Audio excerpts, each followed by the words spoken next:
Welcome back to iCCup StarCraft TV, everyone. It'll be your host and caster, iCCup Fitz here. Today, we're going to be bringing you a Gosu replay to finish things off, to finish off the month of February, because, well, there's no more February tournaments to cast, and we need to end February with a good mark. And that's going to be Strelok versus Snow, this awesome Gosu replay from TSL1, I believe, because it was from 2008. I believe TSL2 was 2009. But anyway, in the top right-hand corner, as the Red Zerg, it will be Snow12. I don't know if this is some random alias, might be a fantastic person back then. I don't know how 2008 Brood War really went. I'm trying to relive that by watching TSL1 right now, but I've never heard of Snow12, so maybe you guys know, but I don't know. And Strelok, of course, just a really, really strong foreign Terran at the time. Unfortunately did get knocked out of the round of 16. In TSL1, so he left home with about $100 at that time. Unfortunately, didn't get the $5 grand prize. But I don't know who won the grand prize, so don't tell me, because TSL1 is awesome to watch.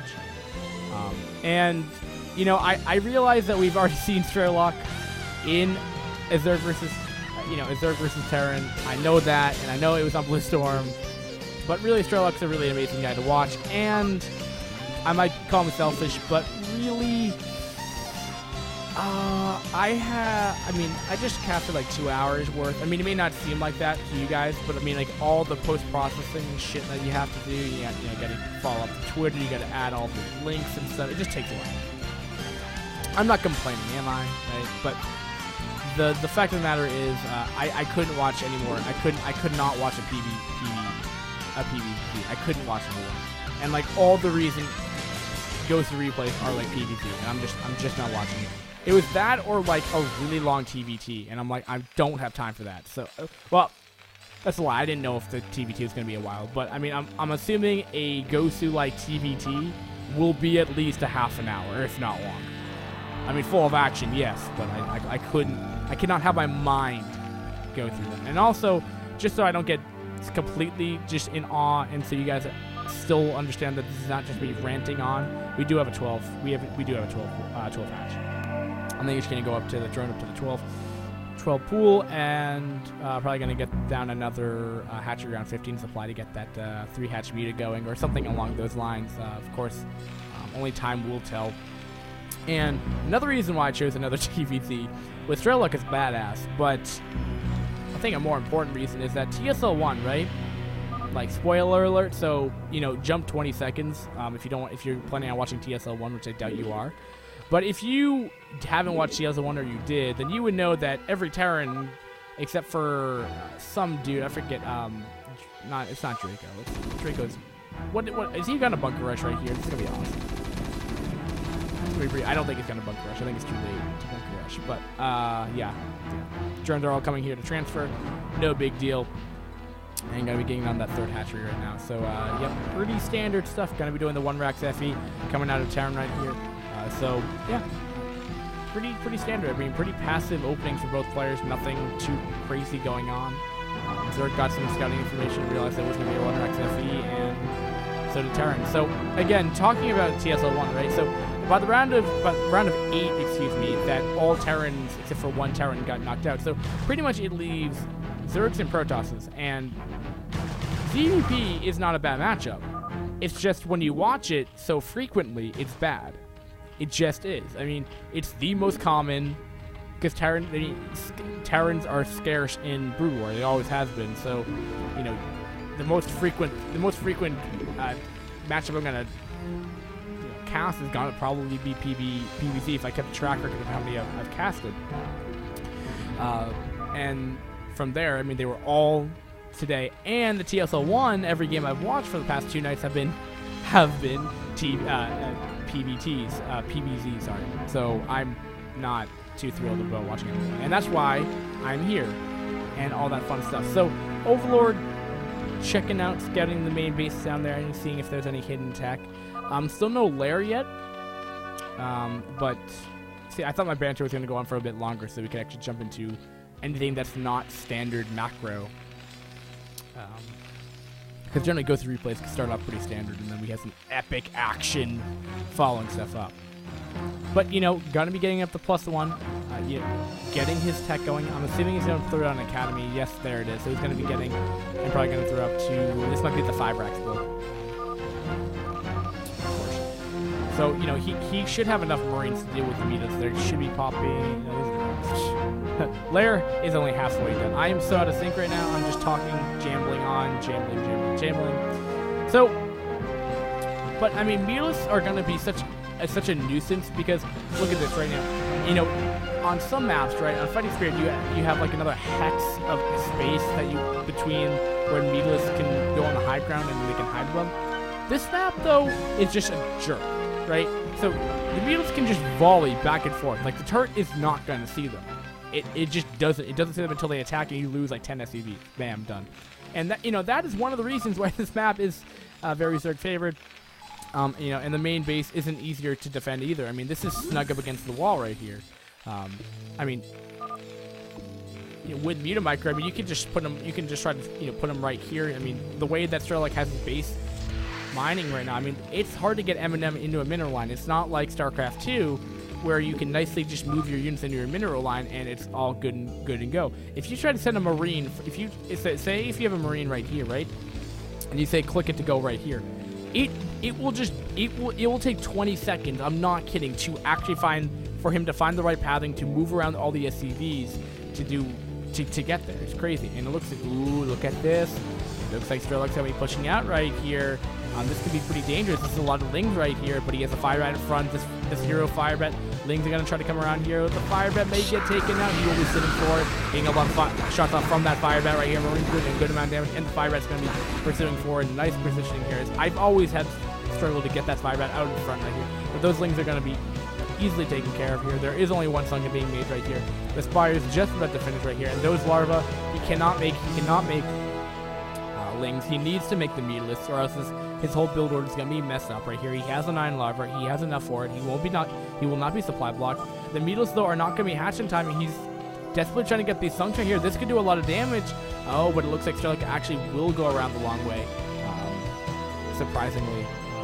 I believe M&M can actually fit through. Yeah, they must be able to, as he moved out of here. Turrets are now coming up for Strelok right now. And these actually are somewhat delayed mutalisks. I mean, this is going to hit. Generally, I think 3-hatch muta hit around, I want to say 7:30. But I mean, we're already hitting 7:45, 7:50 right around now. So, but the mutas are out nonetheless, and Strelok kind of missed a very kind of vital opportunity that he could have done and exploited that for sure. But anyway, he has found this kind of bottom right-hand base. Going to be bunker rushing that up. Mutas are going to be trying to tail their way down right here. Will he be able to defend this? Oh, this could be disastrous. These mutalisks, though, there are 9 of them. Keep in mind, but he's going to try to fire that hatchery down, and he will get that, and he can cancel off his bunker, reclaiming all but 25 minerals with the deposit down onto that 100 mineral bunker. Muta's coming back in here, and again, this is what I'm talking about. He needs to put up. This is why he needs 4 turrets right here. Continuing to go in here, he's going to be getting up to 10 mutalisks right here, and he's already lost 1 turret, and that's very unfortunate, as it's really going to be very difficult for Strelok to get up that turret. But I mean, minimal damage being done so far. I mean, losing a turret, not too bad. And Mutalis's actually taking some marine fire right there. Mutalis's are going to be going back in the main base right here. Pretty nicely organized base, I have to say. He already has his vessel down, and he's going to already have. He's going to be able to get irradiated, and these Mutalis's are going to improve nothing. But already taking some SCV kills right here. But there's a lot of Marines right here. 2 Mutalis's going down so far. And will he start up irradiate? That's going to be the question right here. He has more than enough gas to do so. Throwing down up the 5th racks right now, and maybe even get up the 6th one as well. And I mean, he's still around the map. I mean, this is something that it's really difficult for Terran to do.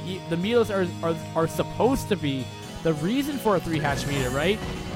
Is supposed to stall for enough time so Zergs can get up their 3rd base so they can get their 3rd gas. But look at this. This whole Bioforce is right here. And, I mean, he's going to try to deal with this. But, I mean, this is amazing that Strelok has this many units right now. I mean, you look at a lot of, TVZs. You generally don't see this many. You don't see Terran on the map when Zerg gets this. But, wow. I mean, wow. I mean, kind of just showing how different this is. Is he not going to kill that off? Wow, he's not going to kill it off. Only 8 mutalisks are still there right now, but I'm lurkers are heavily weakened right here. Another Meteor's going down right here. Getting to rally in. Marines right here, and he's kind of found this nice spot right here where Marines are going to have a difficult time. But of course, Strelok doing his best right here, but running into 2 turrets right there. Probably Meteors will go down from all that. Taking a lot of damage right now. How many Meteors left over? 6 Meteors left over from all this. Is Strelok going to engage right here? Lurkers are morphing right here, so this push coming out of Strelok will not be able to do anything. But I mean, very nice defense from Strelok right now, not really losing too much damage at all. He has his vessels up right now. Looks like he will forfeit his control tower, but I mean, I believe the vessel will continue to go up right here. Something that we might see right now if the control tower does go down. I don't believe it will stop them. Yeah, it should be able to keep going on. But he doesn't have that upgrade, and he's going to lose the control tower. And the rest of the Meteors just go down, and now his vessels right now. He has his bio coming across the map right here. And it looks like he's even done some damage on these lurkers so far. I mean, Strelok is all over the map right now. Beautifully done right here. And this is a ton. This is a lot of bio. That is 20 Marines somewhere in there. That's a lot of medics. That's 7 medics. He's going to be able to sim right here. If his bio controls anything, what we've seen so far, I mean, I don't think it really matters. It's a small trick with 4 lurkers. I think he can just out-micro him. This is like a mini boxer that I'm spectating right now. I am happy. He still has all these Marines left over right here. How will this go down? These lurkers aren't even borrowed right here. This is going to be pretty hard to push into with this 4 lurkers and 3 sunks right here. What are the lurkers going to be doing? Why are they not borrowing right here? This is a big mistake coming out of Snow12 right now, and he's just going to be coming in here. Why are the lurkers not borrowing right here? Strelok is just going to be able to maybe kill up the natural. What are you doing? I don't understand. And he's just going to leave. Wow. He's just like, wow, well, that was quick. I'm assuming what would have happened there is that either we had a bugged replay at the last second, or the fact is that it was just pretty awesome. Because it seems a little odd that Strelok would just have an SCV kind of just chilling there, and the fact that 4 lurkers would just kind of stand there. But, I mean, the reason why Logic did choose this replay is because they do give a brief synopsis of what happens. Like, really awesome meatless defense, and that's what we saw. And don't worry about the overlay that says he has a win. That's not true. But, so, I mean, despite having, you know, the last 2 minutes or whatever, having a bugged replay, I mean, he did very well for himself. And just, wow. I'm amazed. Strelok, man, you are a great guy. And we'll see some more games, maybe some more Gosu replays coming out of Strelok right now. Guys, this has been iCCup Fits, brought to you by iCCup.com. Check them out. Good Brood War private server. We need more players. You guys are spectators. You guys are players. But you're probably already on iCCup. Of course, tell your friends about it. Great stuff. Also, remember the Twitter account. I've been updating it. There hasn't been a whole lot of recommended Brood War videos that I've found. TLS just came out with a new qualifier round, so I will add those pretty much right after this, after I upload the last February replays and stuff. So that will conclude February, guys, despite it being the 4th of March. So we are almost out of winter time in North America, and I'm so happy. So without further ado, catch you guys next time, whenever the next cast is, probably tomorrow. Tomorrow's Tuesday. Not a whole lot of stuff goes down on Tuesdays. Peace, guys. iCCup Fit signing out.